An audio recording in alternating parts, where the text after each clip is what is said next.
Hi friends, నేను నిన్న చెప్పినటువంటి స్టాక్స్ నేనేం చెప్పాను. So intraday purpose, delivery trading purpose మీద కొన్ని స్టాక్స్ చెప్పాను.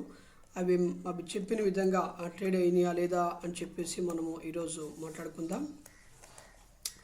ఫ్రెండ్స్, అది నిన్న చెప్పేటువంటి గెయిల్ అనేటువంటి స్టాకు నేను చెప్పిన విధంగా ట్రేడ్ అయ్యిందా లేదా అన్న విషయాన్ని మనం మాట్లాడుకుంటే, చూడండి, స్టాక్ అనేటువంటిది ఇక్కడ హెవీ క్యాండిల్తో బ్రేక్అవుట్ కొట్టలేదు.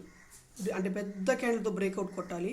బ్రేక్అవుట్ కొట్టగా అక్కడక్కడ కన్సాలిడేషన్ జరిగి మరలా పైకి వెళ్ళింది. కాబట్టి మనం అనుకున్న విధంగానే మార్కెట్లోని ఫస్ట్ అనుకున్న విధంగానే స్టాక్ అనేది పైకి వెళ్ళిపోయింది. చూడండి, కిందకి వెళ్ళినప్పుడు ఖచ్చితంగా పైకి వెళ్ళిపోతుంది. ఎందుకంటే ఇక్కడ సపోర్ట్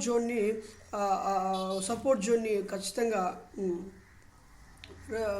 సపోర్ట్ చేస్తూ బ్రేక్అవుట్ చేయలేదు. కాబట్టి ఇక్కడ చూడండి, హెవీ క్యాండిల్, పెద్ద క్యాండిల్ ఉండాలి. పెద్ద క్యాండిల్ ఉన్నప్పుడు ఆ బ్రేక్అవుట్ని మనము కన్సిడర్ చేసుకోవచ్చు. కానీ స్మాల్గా చిన్నగా బ్రేక్అవుట్ ఇచ్చింది. కాబట్టి చిన్న బ్రేక్అవుట్స్ నమ్మకూడదని చెప్పేసి ప్రతి వీడియో చెప్తున్నాను. ఓకేనా? సో ఇది మనం చెప్పిన విధంగానే ఈ స్టాక్ అనేటువంటిది బ్రేక్అవుట్ ట్రేడ్ అయింది. సో అశోక్ లేలాండ్ ఇక్కడ చూడండి, అశోక్ లేలాండ్ అనే స్టాక్ అనేటువంటిది ఇక్కడ చూడండి,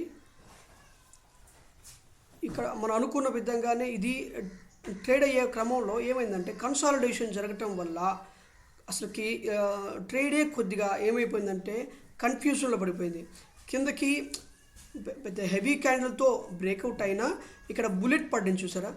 ఇక్కడ బుల్లెట్ పడినప్పుడు ఆ స్టాక్ని మనము రిజెక్ట్ చేసుకోవచ్చు. ఎందుకంటే ఒక్కసారి పెద్ద బుల్లిష్ క్యాండిల్ పడి తర్వాత బేరిష్ క్యాండిల్, బుల్లిష్ క్యాండిల్ పడి బేరిష్ క్యాండిల్ పడ్డా, పిల్లిష్ క్యాండిల్ పడి బుల్లిష్ క్యాండిల్ పడ్డా, ఇట్లాంటి క్యాండిల్ కానీ పడితే మాత్రము అది కన్ఫ్యూజన్ స్టేజ్లోకి వెళ్ళిపోతుంది. కాబట్టి అటువంటి స్టాక్స్ని వదిలేయాలి ఫ్రెండ్స్.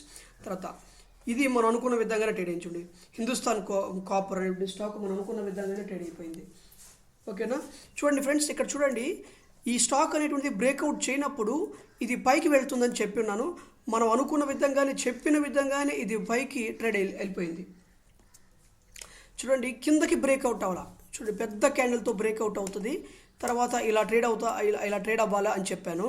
కానీ పెద్ద క్యాండిల్తో ఇది బ్రేక్అవుట్ చేయకుండానే సో మనం అనుకున్న విధంగానే పైకి వెళ్ళిపోయింది. ఓకేనా? సో కిందకి పోకపోతే ఖచ్చితంగా పైకి మంచి మూమెంటం వస్తుందని చెప్పాను. అదేవిధంగా ట్రేడ్ అయింది. ఇక్కడ చూడండి, ఇది కూడా సేమ్ డేటా. సో హెవీ క్యాండిల్తో బ్రేక్అవుట్ చేయనప్పుడు ఈ స్టాక్ అనేటువంటిది కిందకి ట్రేడ్ అవునప్పుడు పైకి ట్రేడ్ అవుతుందని చెప్పాను. సో అనుకున్న విధంగానే అది మనం అనుకున్న విధంగానే కిందకి ట్రేడ్ అవ్వకుండా పైకి ట్రేడ్ అయిపోయింది. ఎందుకంటే ట్రెండ్ లైన్ని బ్రేక్ చేయలేదు కదా. ట్రెండ్ లైన్ బ్రేక్ చేయనప్పుడు ఖచ్చితంగా పైకి వెళ్తుంది. సో దానికి తోడు ఇక్కడ చూడండి, హెవీ ఇక్కడ బుల్లెట్ పడిపోయింది. కాబట్టి పైకి అంటే ఎంతైతే ఫోర్స్ కిందకు వచ్చిందో బ్రేక్అవుట్ చేయకుండా అదే ఫోర్స్తో పైకి వెళ్ళింది. కాబట్టి ఖచ్చితంగా ఇది మంచి మనకి లాభం ఇచ్చింది అనమాట. తర్వాత చోలా ఫైనాన్స్ చూద్దాం.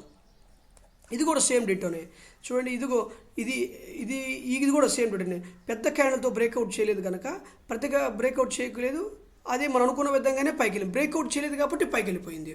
అర్థమవుతుందా ఫ్రెండ్స్? చూడండి, మనం నిన్న చెప్పాము, దాదాపుగా 6 స్టాక్స్ చెప్పాము. 6 స్టాకుల్లో చూడండి, ఒక 4 స్టాక్స్ మనం చెప్పిన విధంగానే ట్రేడ్ అయినాయి. హెవీ క్యాండిల్తో బ్రేక్అవుట్ అవ్వకపోతే అక్కడక్కడే కన్సాలిడేషన్ జరిగితే అది రివర్స్ మళ్ళీ వెనక్కి వెళ్ళిపోతుంది అని చెప్పాను. హెవీ క్యాండిల్తో బ్రేక్అవుట్ అయితే మాత్రం ఆ బ్రేక్అవుట్ని అనుసరించి కిందకి వెళ్ళిపోతుంది. బుల్లెట్ పడ్డా కూడా మీరు ట్రేడ్ చేయకూడదని చెప్పాను. అనుకున్న విధంగానే మన ట్రేడ్ అయినాయి. ఓకేనా friends? Thank you so much. ఇంకా మన ఛానల్లో ఇంకా రేపటికి ఇంట్రాడే స్టాక్స్ చెప్తున్నాను, నిఫ్టీ బ్యాంక్ నిఫ్టీ అనాలిసిస్ చేస్తున్నాను, ఇన్సైడ్ బార్ ట్రేడింగ్ టెక్నిక్ చెప్తున్నాను, తర్వాత 3 bullish candle 3 bearish candle technique చెప్తున్నాను. మన ఛానల్ చూడండి. నాతో అసలు స్టాక్ మార్కెట్ ట్రేడింగ్ గురించి నాతో మీరు మాట్లాడాలి అనుకుంటే నా డిస్క్రిప్షన్లో ఇచ్చిన ఫోన్ నెంబర్కి మీరు కాల్ చేయండి. 2 నెంబర్స్ ఇచ్చాను, ఆ నెంబర్కి కాల్ చేయండి. చక్కగా మనం మాట్లాడుకుందాం. ఓకేనా ఫ్రెండ్స్? Thank you.